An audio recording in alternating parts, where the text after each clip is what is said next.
Greetings and salutations. This is your friendly neighborhood bard, here to inform you of the cosmology of the book within your hands, or on your computer. Either way, you wanted to hear about this, so here it is. Starting with the most important, the astral plane. The astral plane is where the worlds are created. This is the birthplace of all universal realms. This is the birthplace of all realms. The astral plane consists of multicolored clouds, swirling through the mist of time and space, except there is neither of those things there. Time nor space does not exist. You merely think of the astral cloud that you would like to go and pursue, and there you have it, you're there. No swoosh, no swish, you simply exist. Now, that being said, there are creatures that just aimlessly wander through the astral plane. And they do this because they can, and you can't stop them, and neither can I, for they are great and powerful, and we are but small, insignificant parts of the cosmos. These people are known as the Titans. And yes, every time I say that, I should probably say the Titans. But I'm not going to, because that's going to get old hat, and I'm going to get bored of saying the Titans. With this in mind, what is a Titan? The Titan is a being of immense cosmological power, who dwells within the astral realm, with thoughts unformed or unfathomable by mankind, mostly spending its days watching whatever it is it has created. Now, some of the astral clouds that you see out there, nothing more than the wet dreams of nuns dreaming about the sister laying next to them. Others might be the power fantasy of role players that are currently indulging themselves in a fine role-playing game. However, some, fleeting as they may be, take hold of the power that permeates the universe. That, my friends, is the power of souls. You know what you're thinking? Souls? Do devils really buy them? Yes, they will. Don't recommend it. You don't get what you think you're going to get. However, before we talk about devils, we really should continue to speak about the Titans and soul currency. You see, soul currency is the very essence of everything that the economy of the astral plane works with. Soul currency is transmitted into various useful products, often magic items or other marvels, such as the coveted augmentation stones that can make mortals into gods, or the coveted wish stones that can bring all your friends back from the dead at once, no matter how long they've been dead. That can get very strange for some people. Warning, creatures that have been dead for over 12 years tend to have reincarnated into something else and tend to hold it against you that you've killed them and turn them into their old selves, because they get to keep those old memories with that normally. There's ways around that. You should probably word your wishes wisely. Yes, wisely worded wishes is the way to prevent reincarnated friends from holding grudges. Where was I? Astral plane. Souls. Now, if a magic item has used its soul energy... Oh, wait, no. If a soul goes into a magic item and uses up all its soul's power, your role players, experience points. It uses up all its experience points. Let's use that. Yes, we'll call them soul points. Now, your soul points are always used up when you die, usually. What happens is you get drained of all those soul points, and where they go is a matter between you and whatever afterlife you happen to deal with before being reincarnated. Now, sometimes that's a deal. You go before the goddess of rebirth and be like, hey, I'll give you all these in exchange for going back down. And she's like, okay. Sometimes, if they're particularly tasty, she'll give you a little boost.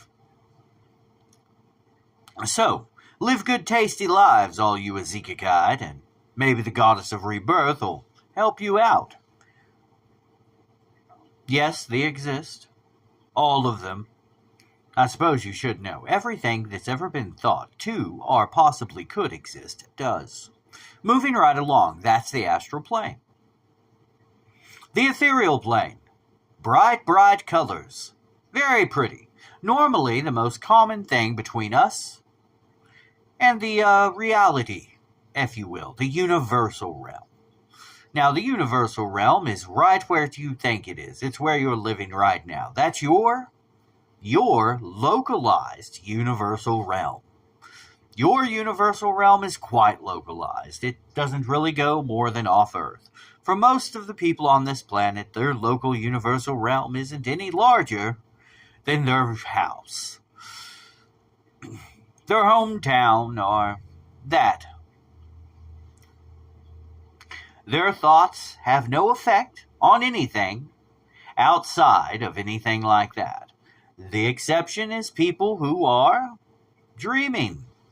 Their thoughts will translate all the way into the astral realm, where you can spy on them if you're a dirty, dirty pervert or need to get some information about somebody's murder. Either way, no judgment. You get your kinks, I'll get mine. Now, in the ethereal realm, it looks exactly like the realm in which you're living, except the time zone difference. And by time zone difference, I mean it's about 50 years in the past. Because of this, things can often be mistaken. Now, with it around 50 years in the past, the clothing, the material objects are all there. If it is a material object, you will see it floating around and doing whatever it was doing on the time, space, and whatever of that particular day. However, living creatures of that era do not appear. You do not see them unless you use some kind of magic to be able to. Lighting conditions in the ethereal plane are as follows. Always. Every surface seems to shine with its own little bitty light source. Every little surface seems to have a silver glow about it, if you will, that makes it perfectly visible from all angles. Nary a shadow one will fall upon any floor or surface within the ethereal plane. If you see a shadow within the ethereal plane, you can be guaranteed that that shadow is probably very uncomfortable. Shadows are very uncomfortable in the ethereal plane. Mostly because they're made of shadows, and there are no shadows there. So they have to walk around just like everybody else does. None of this slithering through the shadows to go places faster. No siree! You can walk just like I do. I digress. Where was I? Ah, yes. The ethereal plane. That's enough about, the mirrors. I suppose I should warn all of you ladies about the mirrors in the ethereal plane. Now, ethereal denzings feed on one thing and one thing only from the real world, or the universal, whatever you want to call this place. And that is emotion. The denzings of the ethereal plane feed on emotion. And they get that emotion through reflective surfaces. Any and all reflective surfaces appear within the ethereal plane as a kind of mirage or illusion. And through these gateways, they can feed on our emotions. Now, Dinsies of the ethereal plane feed on emotions associated with higher vibrations, the emotions of love, if you will, while Dinsies of the umbral plane feed on lower vibrations, are the emotions of fear, if you will. More on them later. As far as the emotions of love go, those are things like joy, pride in your job, good deeds done, kindness without some sick reward in mind, that kind of thing. Through the mirrors, they can view our realm, and that is how they keep tabs on us and pick their favorite humans to follow around and keep a steady supply, almost the same way one does a pet or cattle. Their emotions run the same gamut as ours. How they treat us is based purely on whether or not they're an asshole or not, just like in real world terms. Humans do the same, they're no different in that regard. Except perhaps they are a bit more petty about their shit. But I've met plenty of petty humans. Think of the pettiest human you know. They're like that sometimes. I'm thinking of one in particular. I really shouldn't just blanket statement the whole lot of the ethereal denizens. Also known as the Fae, but this isn't a lesson about the Fae, now isn't. The ethereal Fae. We'll get into that later. Another lesson. Moving right along. Welcome to the universal world. In the universal world, there are things that you, being denizens of Earth, that have no access to magic, may not know. So, I'll tell you about them very briefly and then we'll move on. In the prime universal realm, that is where you dwell. This is your, let me restate, your universal prime. Meaning, this is the realm you are from. Your universal realm is as you see it. Other universal realms are not like this. But you're not going to be concerned by those unless you find yourself a Zekakite. Am I saying that word right? I really wish I... Either way, if you find yourself on another world, taken away somewhere, something like that, if you're no longer in Kansas, god dang Frodo, or is it Toto? Was it Frodo or Toto?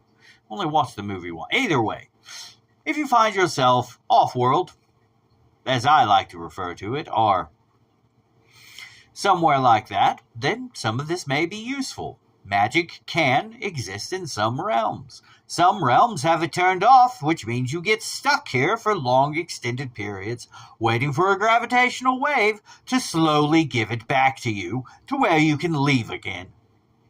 And yet I still come back. Can't imagine why. I feel like you people should know this. Now, where was I? The ethereal realm. No, I've covered that. The universal realm. We've done that. A few things they should note. Well, the rest can be noted later. Universal realm. Done. Moving on to the, umbral. In the umbral, things are much similar to the ethereal, except everything is very much the opposite of the ethereal. Everything is shadows and darkness and black and white. There are no colors anywhere. Everything is a monochromatic gray. All that lies before you is gray, gray, and more gray. 50 years in the past of gray, like watching an old black and white movie. Except wait, it's worse. It's like watching a black and white movie, except nobody bothered to turn on or take off the cap lens. The only light that shines is the light from reflective surfaces on this world. That is the only light you see, and everything that is in that light is gray. Various colors of gray.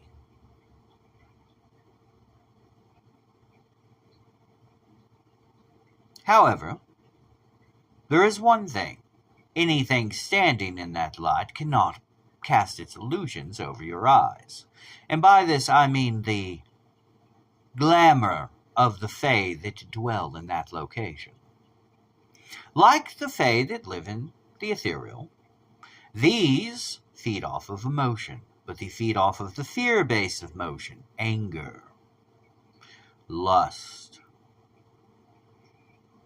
wrath, hatred. You know, the ones of that nature. People who find themselves favored by these often find their lives in turmoil. Unfortunately, the dark fae that they are very skilled in such things and like to start early, guaranteeing that the caregivers that the person finds themselves surrounded by do most of the trauma directly, so that at any point the fae takes a liking to their pet, they can step in and become a savior and then continue the torment like the narcissistic bastards they are. Moving right along, Fear the Mirror's there as well. The Void. On the other side of the umbral, there is a place known simply as the Void. The Void is filled with thick, dark, black clouds floating through the cosmos. These are lined with an eerie green glow, and once you step inside one, if you do not create one as soon as you step in yourself, you will be subjugated to the end of something. Normally, the end of anything is something horrific, something unimaginably horrifying. Sometimes this is simply the nightmares of dying men. For mortals as they perish sometimes give rise to hells themselves. Within the hells, within those tormented places, one could almost lose their mind as they walk slowly, seeing the worst humanity has to offer. Some powerful beings call this place home. These eldritch horrors, these unfathomable creatures, are said to be the end of the Titans themselves. Either the end of the Titans, or perhaps their looming ultimate destruction, waiting until the time is right to strike. For sometimes these creatures find their way into the universal realm, and their eyes pry into the hearts of men, making minds lose their grip on reality, until all that remains is madness.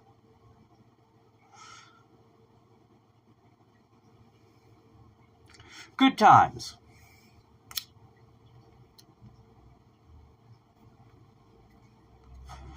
Anyways, a brief